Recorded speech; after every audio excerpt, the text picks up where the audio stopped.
सर्वप्रथम तुम्हा सर्वांना प्रथम श्रावण सोमवारच्या हार्दिक शुभेच्छा। तुम्हाला कधी असा प्रश्न पडलाय का की मराठीत पूर्ण 12 महिने असतात, त्यापैकी आपल्या सनातन धर्मामध्ये उपवास हे श्रावणमध्येच का सांगितलेत? म्हणजे यामागे काहीतरी सायंटिफिक रिझन तर असेल ना की आपण श्रावणमध्ये उपवास करतो। आपण ह्या व्हिडिओमध्ये ते डिस्कस करणार आहे की यामागची काय सायंटिफिक रिझन आहे की आपण श्रावणमध्ये उपवास पकडतो। First of all, welcome to my channel. Myself Shivali Malve, MBBS student in GMC Latur. आज मी तुम्हाला या व्हिडिओमध्ये पूर्ण जे सायंटिफिक रिझन आहे उपवासामागचे ते सांगणार आहे, तर व्हिडिओ शेवटपर्यंत नक्की बघा। यामागील फर्स्ट रिझन हे आहे की जो श्रावण महिना असतो, तुम्ही बघाल की Shravan most of the monsoon सीझनच्या वेळेसच येतो, म्हणजे ज्यावेळेस पावसाळा चालू असतो त्यावेळेसच श्रावण महिना येतो। तर यामुळे काय होते, जो सूर्यप्रकाश असतो जो नॉर्मली समर डेजमध्ये किंवा विंटरमध्ये जितक्या प्रमाणात पृथ्वीवरती सूर्यकिरणं येतात त्यापेक्षा पावसाळ्यामध्ये सूर्यकिरणं ही पृथ्वीवर खूप कमी प्रमाणात येतात। त्यामुळे काय होते, तर जे सराउंडिंगमध्ये बॅक्टेरियल ग्रोथ असते ती खूप प्रमाणात वाढते।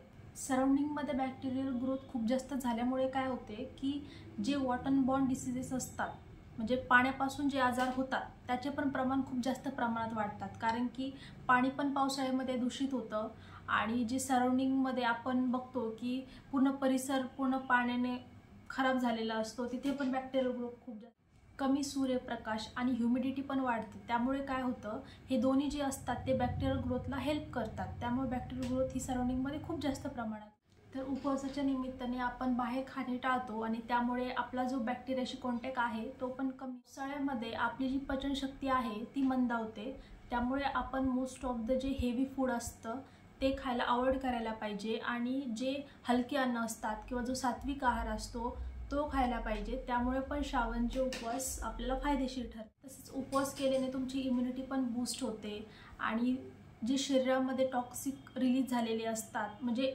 उपवास म्हणजे एक प्रकारची क्लिनिंगच। तुम्ही दिवसभर काही न खाणं म्हणजे तुमच्या शरीरामध्ये जे पण टॉक्सिक बनलेले आहेत ते पूर्ण रिमूव्ह होऊन जाणार, म्हणजे एक ही डिटॉक्सिफिकेशनची प्रोसेस आहे उपवास म्हणजे। पण हल्ली काय झालंय की उपवास म्हणजे आपण खूप जास्त प्रमाणात खातो, म्हणजे की नॉर्मली आपण जो आहार घेतो त्यामध्ये आपण शाबू खाणार, साबुदाणा खिचडी, साबुदाणा वडे, चिप्स खाणार, पूर्ण फ्राईड जे असतात गोष्टी ते खाणार। मग त्याने काय होतं की नॉर्मली जी आपली शरीरामधली क्लिनिंग व्हायची असते ती तर होत नाहीच, पण उलटं एक्सेसिव्ह गोष्टी पुन्हा आपण अक्युमुलेट करतो बॉडीमध्ये। त्यामुळे उपवासामध्ये सात्विक आहार घ्या, फ्रूट्स वगैरे खा, देन थोडेसे एक्सरसाइज वगैरे करा। म्हणजे मंथली नॉर्मली आपण एकादशी तर असतेच महिन्यामध्ये एकदा, परंतु श्रावणमध्ये काय असतं की आपले 4 उपवास पडतात, 4 सोमवार एका महिन्यामध्ये असतात। त्यामुळे काय होतं की जास्त बेटर इम्प्रूव्हमेंट। आणि सेकंड मोस्ट इम्पॉर्टंट थिंग म्हणजे श्रावण महिन्यामध्ये आपल्याला मांसाहार टाळायचं सांगितलेलं आहे, म्हणजे मांसाहार आपण श्रावणमध्ये करत नाही।